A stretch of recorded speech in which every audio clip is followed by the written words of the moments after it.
கடைசியா கூப்பிட்டாலும் நான் இன்னும் பேச ரெடியா இல்லை. ஒரு 1000 பேருக்கு மேல பிடிச்சி நான் ஆட்டின மாதிரி தான் இருக்கு. எப்பவுமே எங்களுக்கு 2 பேருக்கு ஒரு பிரச்சனை வரும். நான் அண்ணனை கூப்பிடுறதா சித்தப்பானு கூப்பிடுறதான்ட்டு. கமல் சார் வணக்கம். வணக்கம். திரையுலகத்தில் வந்து சேர்ந்திருக்கிற எல்லாருக்கும், பெரியவர்களுக்கு, நண்பர்கள் எல்லாருக்கும் வணக்கம். விழாவுக்கு வந்திருக்கிற பெரியவர்களுக்கும், நண்பர்களுக்கும், பத்திரிகை நண்பர்களுக்கும், சேனல்ஸ்க்கும், ரசிகர் உங்களுக்காக தான் எவ்வளவு கஷ்டமும் எல்லாமே உங்களுக்காக தான். ஸோ எல்லாருக்கும் வணக்கம்.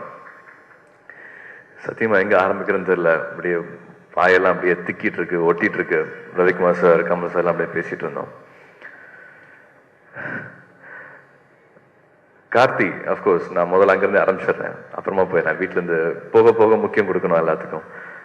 கார்த்தி வந்து ரொம்ப நாளா சொல்லிட்டு இருப்பான், 5 வருஷம் ஆச்சு நான் நடிக்க வந்து, இன்னும் இந்த படம் ரிலீஸ் ஆக மாட்டேங்குது, சொல்லவே மாட்டேங்கிறாங்க எப்போ ரிலீஸ் பண்றேன்ட்டு. இப்படியே தள்ளி போயிட்டா இருந்தா இன்னும் என்ன மறந்துடுவாங்க, நான் என்ன பண்றது, வீட்லயே உட்காந்துருந்தா எனக்கு அவ்வளோ ஃப்ரஸ்ட்ரேஷன், எனக்கு அப்படி இருக்கு அப்படின்னு சொல்லுவான். கண்டிப்பா அதெல்லாம் இப்போ தூளா போயிருக்கும்னு நினைக்கிறேன் இந்த படம் பார்த்ததுக்கு அப்புறமா. என் மரியாதையும் அப்படியே சின்ன சின்னதா போயிட்டே இருக்கு, குறைஞ்சிட்டே இருக்கு. என்னடா பண்ணி வச்சிருக்க, பயங்கரமா இருக்குடா டே. அப்கோர்ஸ் ரீமா, புது ரீமா பார்த்த மாதிரி இருக்கு. இதுக்கு முன்னாடி இத்தனை வருஷங்கள் இத்தனை படங்கள் பார்த்த அந்த எந்த ரீமாவும், எந்த சாயலும், எந்த எக்ஸ்பிரஷனும் எங்கேயுமே காணும். இது புதுசா ஒரு பொண்ணு மாதிரி இருக்கு ரீமா பார்க்கறதுக்கு. அப்கோர்ஸ் ஆண்ட்ரியா சொல்ல வேண்டாம், அவங்களோட சாங்கும் சரி. நான் அடிக்கடி எல்லா சாங் ஹிட் ஆனாலும் நான் அவங்க பாடின சாங் வந்து நான் சிடி அடிக்கடி கேட்டுட்டே இருப்பேன். அவ்வளோ பிரமாதமா இருக்கும். அந்த சாங் படத்துல இருக்கான்னு தெரியல, பட் அவ்வளோ நல்ல சாங். அண்ட் இது கண்டிப்பா அவங்களால மறக்க முடியாத படம். இதுக்கு மேல அவங்க இன்னொரு பெரிய படம் இதுக்கு மேல எப்படி பண்ணுவாங்கன்னு தெரியல. ஸோ அவங்க பார்த்திபன் சார் சொல்ல வேண்டாம், ட்ரெய்லர்ல காமிக்காம மறைச்சு வச்சிருக்காங்கன்னா நம்ம எல்லாம் பார்த்ததை விட இன்னும் பெரிய விஷயம் கண்டிப்பா படத்துல இருக்கு. நான் தெரியாதனமா வந்து நான் கார்த்தி தான் பார்க்க போனேன், பட் பார்ப்பேன் நான் எதிர்பார்க்கவே இல்லை. ஹைதராபாத்ல ஒரு ஷூட்டிங் ஸ்பாட்ல கார்த்தி பார்க்க போகும்போது பார்த்திபன் சாரோட கெட்டப் பார்த்தேன். அப்புறம் அந்த குழந்தைக்கெல்லாம் அந்த பேய் அடிச்சிருச்சுன்னு சொல்லுவாங்கல்ல, இந்த மந்திரிச்செல்லாம் ஒண்ணும். அதுக்கப்புறமா கிட்டத்தட்ட அந்த மாதிரி இருந்தது லுக்கு. அவரோட லுக்கு பார்க்கறக்கே வந்து அப்படி பிரம்மாண்டமா இருந்தது. ஸோ பார்த்திபன் சார் சொல்ல வேண்டாம். அவரு என்ன சொல்றது, சார் சாரி நான் மறந்துட்டேன், புதிய பாதையா இல்லாட்டி உள்ளே வெளியான்னு தெரியல, இந்த ஹேட்ஸ் ஆஃப்னு சொல்றதுக்கு பதிலாக உங்க ஸ்டைல்லையே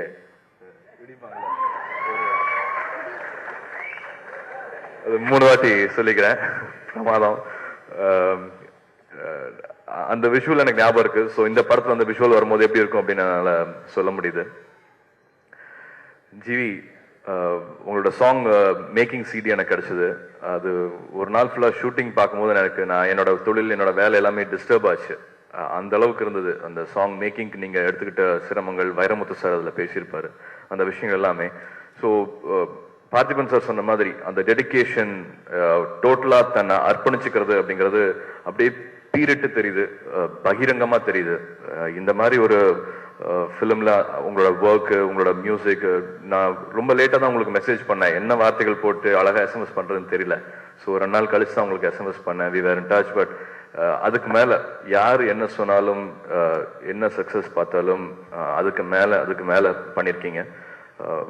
இந்த வயசுல இவ்வளவு பெரிய சக்சஸ் வந்திருக்குங்கிறது தயவு செஞ்சு மனசுல வச்சுக்காதீங்க. அண்ட் இன்னும் நிறைய பேர் இருக்காங்க பட் சொல்றதுக்கு. ராம்ஜி சார், நான் மௌனம் பேசல, நானும் அவரும் பண்ணியிருக்கோம். அதிகமா பேச மாட்டாரு, மைக் கிட்ட வரும்போதே சொன்னேன் அதிகமா பேச மாட்டாருன்ட்டு.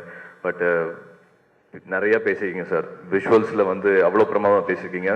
செல்வா சொல்லிட்டு இருப்பாப்ல, நீங்க வந்து இனிமே சாதாரண படம் பண்ணக்கூடாது, இனிமே பண்ற படங்கள் எல்லாமே ஒன்னும் அந்த மாதிரி இருக்கணும் அப்படின்ட்டு. கிட்டத்தட்ட உங்க combination, very happy this thing happened. 1001 படத்துல நீங்க போய் பண்ணிருக்கீங்கிறது எனக்கு ரொம்ப சந்தோஷமா இருக்கு. பருத்திவரன்ல கார்த்தியை ரொம்ப நல்லா பாத்துக்கிட்டீங்க. அண்ட் செல்வா கிட்ட அதிகமா பேச முடியாது, கதை பத்தியோ கேரக்டர் பத்தியோ கேட்க முடியாது. ஒரு சின்ன சின்ன இன்ஸ்டியூட் எல்லாருக்குமே வரும், எல்லா ஆக்டர்ஸ்க்குமே வரும். அப்ப எல்லாமே கான்ஃபிடன்ஸ் கொடுத்துட்டு இருந்தது வந்து ராம்ஜி சார். என் தம்பிக்கு கான்ஃபிடன்ஸ் கொடுத்ததுனால I really have to personally thank you. Selva, நானும் நீங்க சார் சொல்லணும், காதல் கொண்டேன் சாங்ஸ் பார்த்ததுக்கு அப்புறமாவே வந்து I really want to work with you. நான் இன்னும் ரெடி இல்லைன்னு நினைக்கிறேன் உங்களோட ஒர்க் பண்றதுக்கு. நீங்க கேட்குற விஷயங்களுக்கு whatever you expect, I think I'm still not ready. So நான் இன்னும் கொஞ்சம் டைம் எடுத்துட்டு again I'll come to you. But fantastic work you have done. நான் இந்த ட்ரெய்லர் பார்க்கும்போது ஃபர்ஸ்ட் டைம் பார்க்கும்போது ஏதோ தமிழ் படத்துல இது பிட்டெல்லாம் ஓட்டுவாங்க, இங்கிலீஷ் படத்தோட கிளிப்பிங்ஸ் எல்லாம் போட்டுருவாங்க. ஸோ அந்த மாதிரி நினைச்சேன். அப்புறம் அடுத்தது சாங்கு, இன்னொரு சாங்கு ட்ரெய்லர் பார்க்கும்போது இது மொத்தமாவே வந்து வேற படம் அப்படின்னு தோணுச்சு.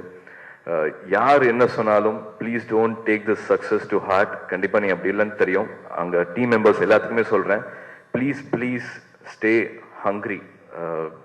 இதே பசியோட இருங்க. எங்களுக்கு இதை விட பெரிய படம் இன்னும் எவ்வளவு நாள் ஆகும் தெரியல பாக்குறதுக்கு. பட் ஐ திங்க் உங்களால மட்டும்தான் கொடுக்க முடியும்.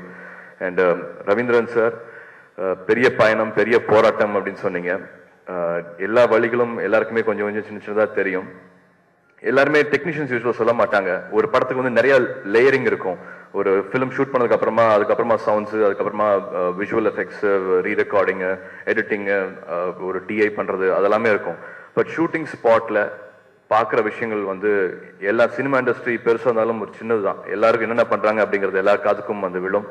அப்படி பேசும்போது வந்து லைட்மென்ஸ், ப்ரொடக்ஷன் யூனிட் பாய், அவங்க ஷூட்டிங் ஸ்பாட்ல வேலை செய்யற ஜூனியர் ஆர்டிஸ்ட் எல்லாருமே சேர்ந்து சொன்ன ஒரே வார்த்தை வந்து, சார் அது பெரிய படம் சார், பயங்கரமான படம் சார், அவ்வளோ உழைக்கிறாங்க சார், அவ்வளோ கஷ்டப்படுறாங்க சார்.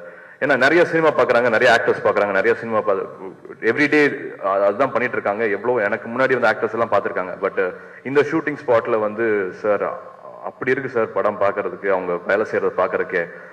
எங்களுக்கெல்லாம் கொஞ்சம் காசு கொஞ்சம் வர வேண்டியது சார், எனக்கு அதெல்லாம் தேவையில்லை சார், இந்த படம் ஓடணும் சார், இந்த படம் பெரிய வெற்றி அடையும் சார் அப்படின்ட்டு சின்ன எவ்ரிடே பேட்டா வாங்குற ஆளுங்கெல்லாம் சொல்லிட்டு இருக்காங்க. ஸோ அந்த ஷூட்டிங் ஸ்பாட்ல இருந்தே அந்த விஷயம் ஆரம்பிக்குது. இது சின்ன தப்பு நடந்தாலும் அதை பார்த்து விட்டு அதை அரவணைச்சு அதை ப்ரொடெக்ட் பண்ணி இவ்வளோ பெரிய படம் பண்றதுக்கு வந்து பெரிய மனசு வேணும். இந்த மனசுலாம் இல்லை, டபுளா ட்ரிபிளா பெரிய மனசு வேணும். இது எல்லாத்தையும் தாங்கிட்டு ஒரு படத்தை முடிச்சு கொடுக்கறதுக்கு உங்களுக்கு ரொம்ப பெரிய மனசு இருக்கு. நீங்க என்னதான் சாதிச்சிருந்தாலும் வேற உங்களோட பிசினஸ்ல எல்லாத்துலயுமே இந்த அடையாளத்தை நீங்க எப்படி உடைக்க போறீங்கன்னு தெரியல. இது எல்லாமே 1001 இருக்கிறவங்க எல்லாருக்குமே இந்த அடையாளத்தை எப்படி உடைக்க போறாங்கன்னு தெரியல. பட் ப்ளீஸ் ஸ்டே ஹங்க்ரி, அந்த பசியோடயே இருங்க. எங்களுக்கு இன்னும் பெரிய படத்தை கொடுங்க. இது காசு இதெல்லாம் வந்து தானா வரும். இந்த சக்சஸ், இந்த பேர் எல்லாமே தானா வரப்போகுது.